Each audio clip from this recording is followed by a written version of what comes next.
public, it becomes our public issue. Cigarette smoke spread into shared areas such as parks, sidewalk, bus stop, and public transportation. This force includes people, children, elderly people, pregnant women, and those with healthy problems who inhale harmful substances they never agreed to breathe. At this point, smoking is no longer as a private choice but a threat to others. The World Health Organization reports that more than 1.3 million non-smokers die each year due to secondhand smoke. This shows clearly that passive smoking is extremely dangerous.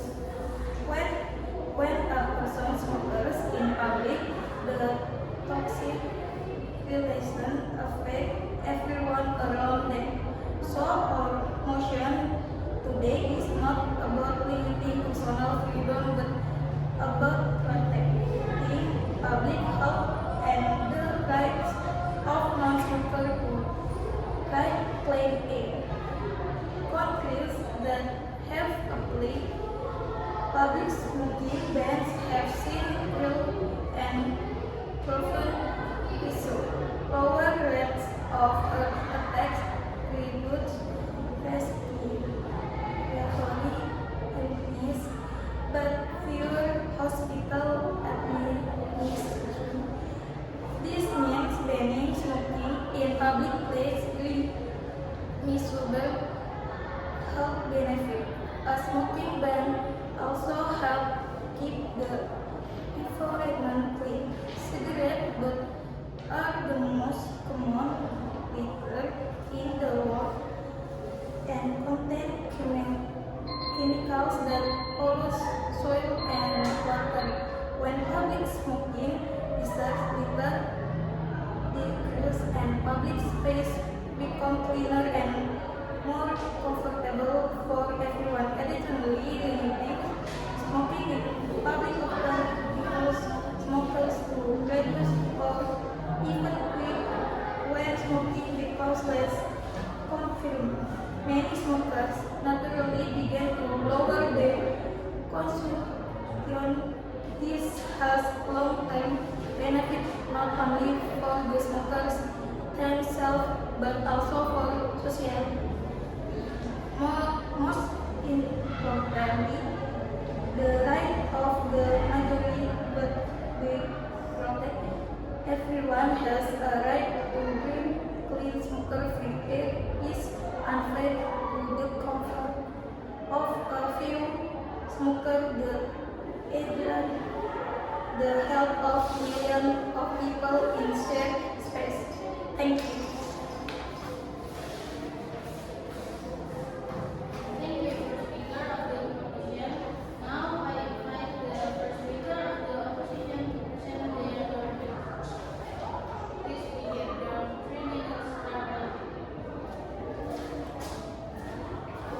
Good morning, Ms. Indri and respected audience.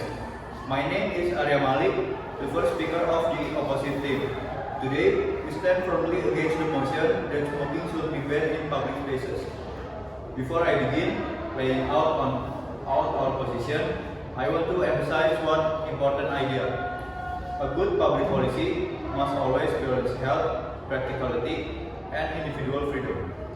A policy might sound ideal on paper, but if it imposes unnecessary restrictions, disregards the needs of certain groups, and is difficult to implement, then it becomes counterproductive. When we talk about smoking, we are discussing a legal activity practiced by millions of adults worldwide. These individuals have the right to make personal decisions about their own lifestyle. That includes the choice to smoke. To completely ban smoking in all public areas is an excessive approach that ignores the fact that not all public spaces pose the same risk to others. Outdoor spaces such as parks, sidewalks, and beaches are open-air environments where smoke disperses quickly. People can easily distance themselves if they feel uncomfortable. It is unreasonable to treat open spaces as if they were small, enclosed rooms where the smoke becomes trapped. Rather than addressing the specific problem, a total ban oversimplifies the issue and ignores more balanced solutions that already exist. For example, the segmented smoking areas have been proven effective in many countries. These areas allow smokers to enjoy their choice without disturbing non-smokers. Japan is one of the clearest examples of how regulated smoking zones maintain public cleanliness, protect health, and preserve personal freedoms. Instead of banning smoking everywhere, they organize smoking behavior in a controlled way. This is what a truly practical solution looks like. A complete ban also risks creating unnecessary social conflict. Smokers may feel judged, excluded, or unfairly punished. When a rule feels unjust, people tend to resist it. This can lead to arguments in public spaces, passive disobedience, and growing resentment. A collaborative public atmosphere should be built on respect and compromise, not intimidation or extreme restriction.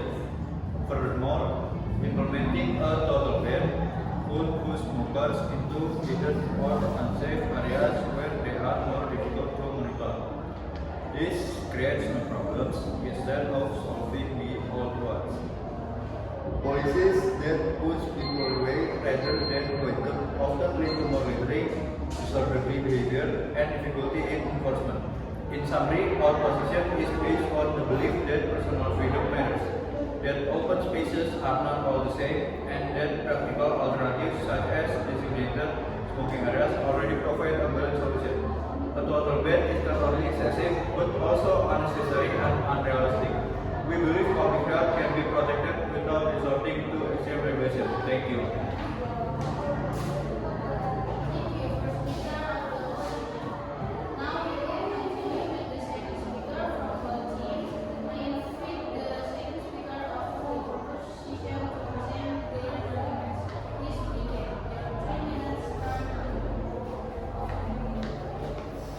Thank you. My name is Dian from the affirmative team, and my role today is to strengthen our position by providing clear arguments, support, and scientific evidence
Arya Purwa, and as the second speaker of the outside team, I will explain why a complete ban on smoking in public spaces is not an appropriate solution. While the first speaker has outlined our general state, I will highlight the practical consequences that such a ban would create. First, smoke is a legal activity chosen by adults, and regulating its use not mean eliminating it entirely. A total ban removes personal freedom even in open-air environment where smoke disperses equally and the risk to others is minimal.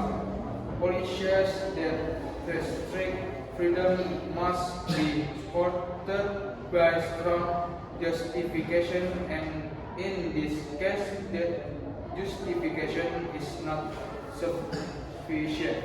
We must also acknowledge the economic impact.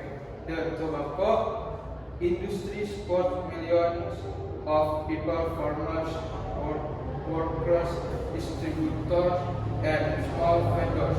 A strict ban that significantly reduce public smoking would directly affect their livelihood, especially in rural areas where tobacco farming remains an important source of income.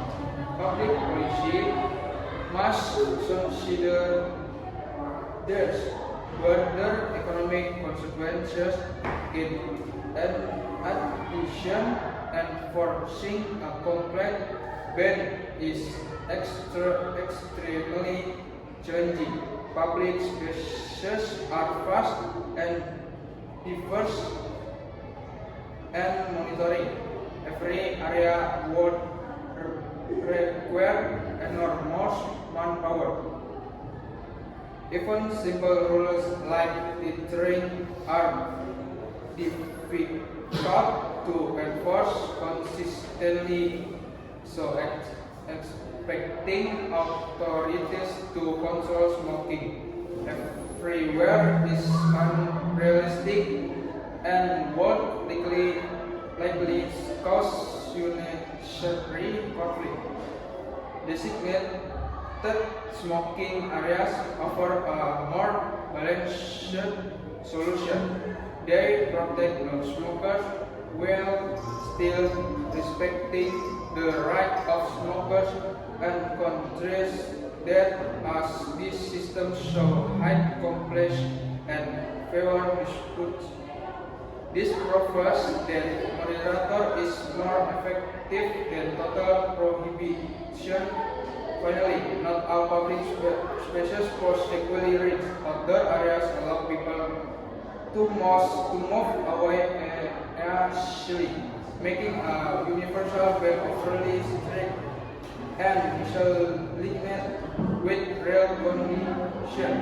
For this reason, freedom, economic consideration, realistic enforcement, and effective alternative, we firmly oppose a total ban on smoking in public space. Thank you.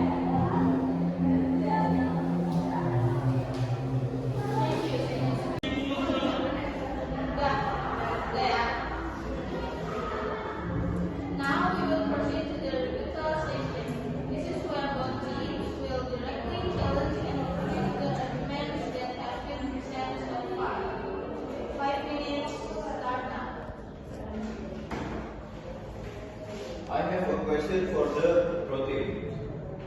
If your goal is to protect public health, why do you support a total ban instead of improving and enforcing designated smoking areas, which could protect non-smokers without restricting personal freedom so heavily?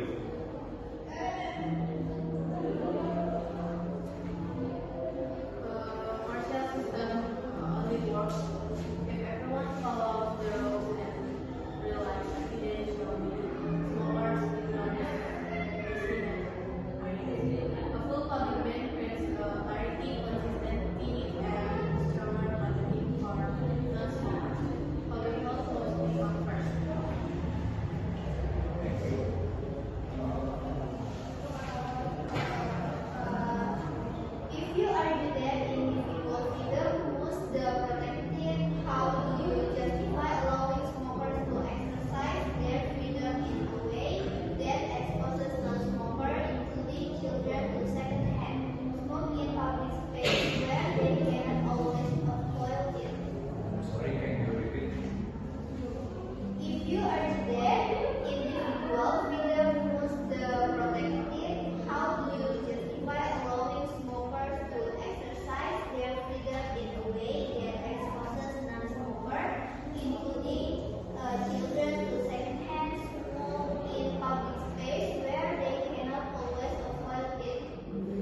understand that boundaries must be considered, but in open public spaces, the level of exposure is significantly lower because smoke disperses quickly.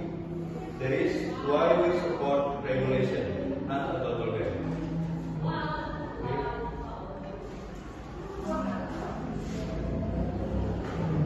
You play outdoor smoking is harmless because it distances quickly but from the area like bus stop and sidewalks force people to stand close to window.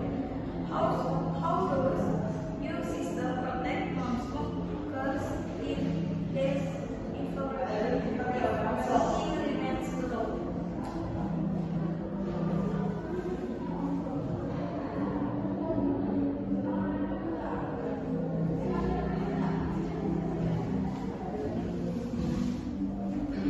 Our systems prevent this by locating smoking to specific zones, not by allowing it anywhere. If smoking areas are placed away from crowded areas like bus stops, sidewalks, or schools, non-smokers generally remain protected from smoke. Thank you.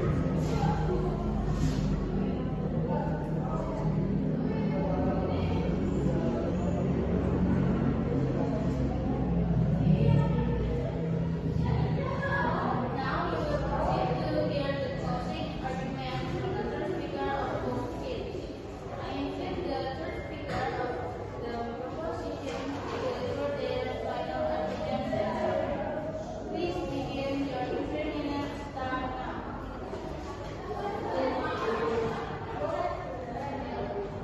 Good morning. I am Kafka, the third speaker of the affirmative team. My role today is to summarize our ideas and deliver our final conclusion supporting the motion.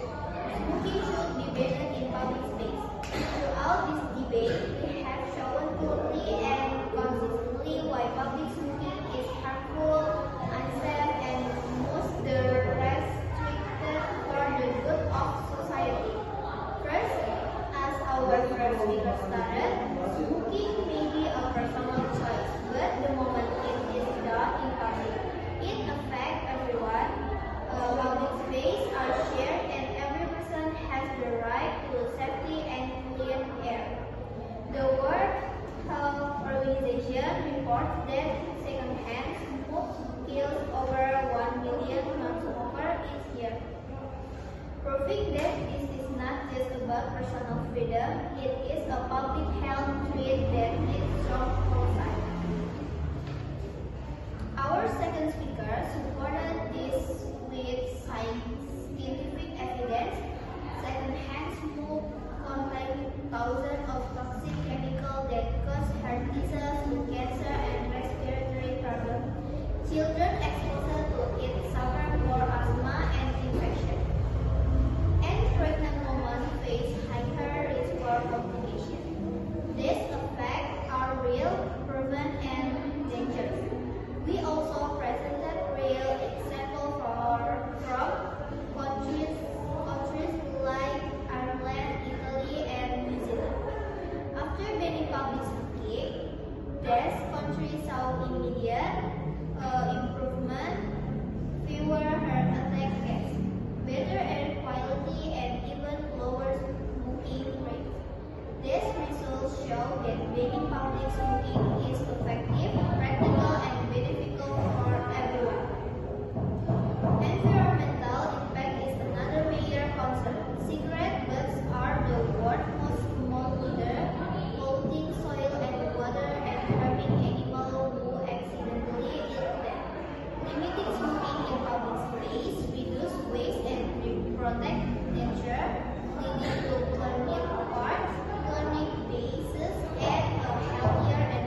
Bryan, the third speaker of the opposite team.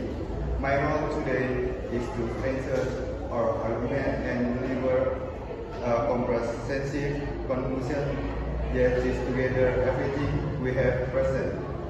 Throughout this debate, we have shown that banning smoking in public space is not a realistic, fair, or effective solution. Instead, we have argued for regulation that protect public health while still respecting individual rights and practical realities. Let me begin by reflecting on the essence of this issue. The purpose of public policy should be to create harmony, safety, and fairness. A total ban does not achieve harmony. It imposes one group preference over another. It does not achieve safety. It leads to unintended and uncontrolled behavior, and it does not achieve fairness. It restricts legal activities even when the harm is minimal or avoidable. Our position today is grounded in balance, not extremism. The first speaker has already explained the public space very greatly. Open air environments do not trap smoke the way closed rooms do. People have option to move just their position or distance themselves. Therefore, treating all public space the same is impractical.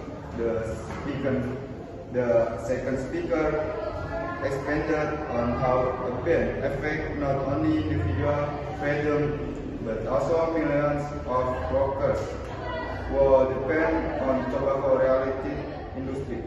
A ban is not just about telling people not to smoke.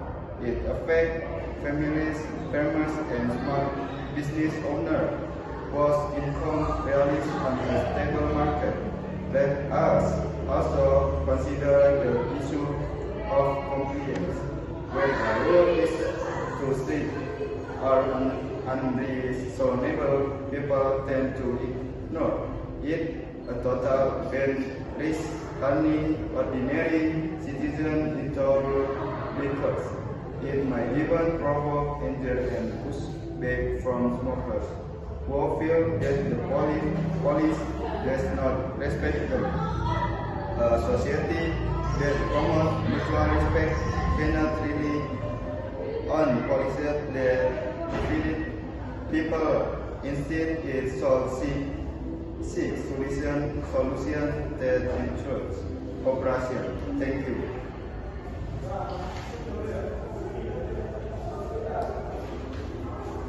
Thank you to the Speaker of the Opposition.